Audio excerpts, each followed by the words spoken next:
Matthew 12:43 through 45. I bet most of what you've been taught about this verse is wrong. In this verse, an evil spirit gets cast out of a man, and then the evil spirit comes back a little while later, checks things out, finds out that the home is empty, and so he brings 7 more spirits with him, and then that man's state is worse than when he began. Now, I believe those two statements, those two verses are true. Absolutely. So you might say, what's the problem? Let me tell you. People then begin to say, oh, well, I guess we shouldn't cast out evil spirits from certain people because they could turn out worse than when we started. This is not what Jesus is teaching. He was teaching about that generation rejecting him for the most part as Messiah. He was not giving a deliverance conference on exorcism or something like that. That's not the point. Can that statement be true? Yes, I believe it's true, but it's like a parable. It's an illustration, an analogy illustrating what Jesus is trying to teach. And if you read just these few verses above it, it'll make it clear. Just to be clear, Jesus was not saying don't cast out demons. I've seen people put this up as some kind of warning by Jesus. No, he never said anything like that. In fact, Jesus always said, cast demons out, do it. In fact, that's the signs of a follower of Jesus, that they're going around casting out demons. Now, who would it be a sign to? People that already believe? No, it's a sign to unbelievers. And even if you read the verses in question, Jesus doesn't give a warning not to cast out demons. In fact, he says, so shall it also be with this generation. He's like, that's the way it is. That's what happens. He didn't say, okay, so now I'm going to not be Messiah, so things won't turn out bad for you. No, he didn't. He said, so shall it also be. Now, all through the Gospels, Jesus and the disciples are casting out demons, but the Holy Spirit hasn't been given yet, so they can't be filled with the Holy Spirit just yet. But did that stop Jesus and the disciples from casting out demons? No, not at all. Now, should somebody come to know Christ and be baptized with the Holy Spirit after a demon's cast out if they're not a believer? Absolutely they should. That's the best case scenario, but we don't go around trying to figure out who might accept Christ and who might not. So what happens, the reason this came about, I believe, is a total doctrine of demons, because who benefits from a demon not getting cast out? Demons. Pretty simple. It's not that complex. So you might say, hey, Michael, that's before the Holy Spirit came. We're in a new age and all that sort of thing. Okay, let's see, how did Apostle Paul, he probably knew a thing or two. Let's see how he handled this situation.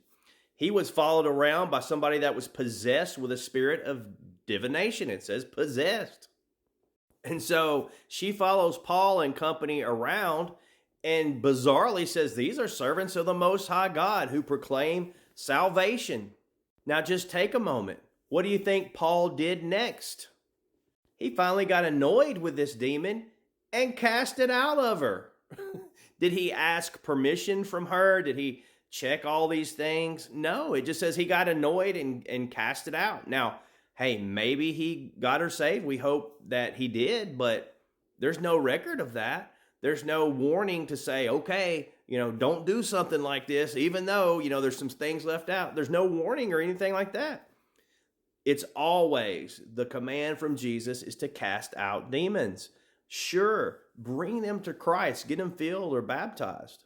Now, if your pastor taught you this, or whoever your person is that taught you this sort of thing, that I'm not saying that they're demon possessed or anything, but I believe this practice of not casting out demons is a doctrine of demons, because again, who benefits from that? It also starts to spiritualize your weakness, and it's what I call excusology.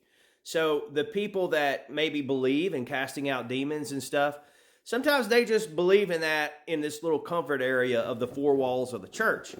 And when you go outside and see some people that probably have demons outside the walls of the church, maybe they're a little embarrassed. Maybe they don't want to do that. Maybe they think people will look at them weird, or they don't know how to approach the person or something like that. So this becomes a very handy doctrine of basically only bizarrely casting out demons from people who are already believing in Jesus Christ.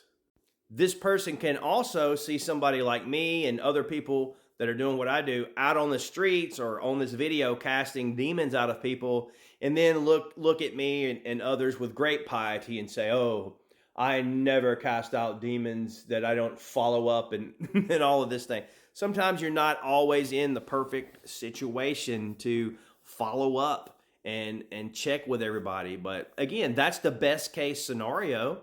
And Jesus, if we're following Jesus, he gave the example of always casting out demons, no matter what the situation was, no matter if they got filled, baptized. He never taught not to, and his practice was always to cast them out. You'll never see an instance anywhere where Paul, Jesus, anybody came up against somebody and goes, it's better that they keep that demon. That's best for them right now. No, you never see that. It's never taught. You never see it. In fact, we even see that handkerchiefs and things touched by Paul, when they're brought to people, demons leave. So the precedent is clear. Cast out the demon. If it's in front of you, cast it out. Please try to get them saved, filled, baptized with the Holy Spirit. Comment below. Hope this is clear. If you have any questions, please put them below or comments. God bless you.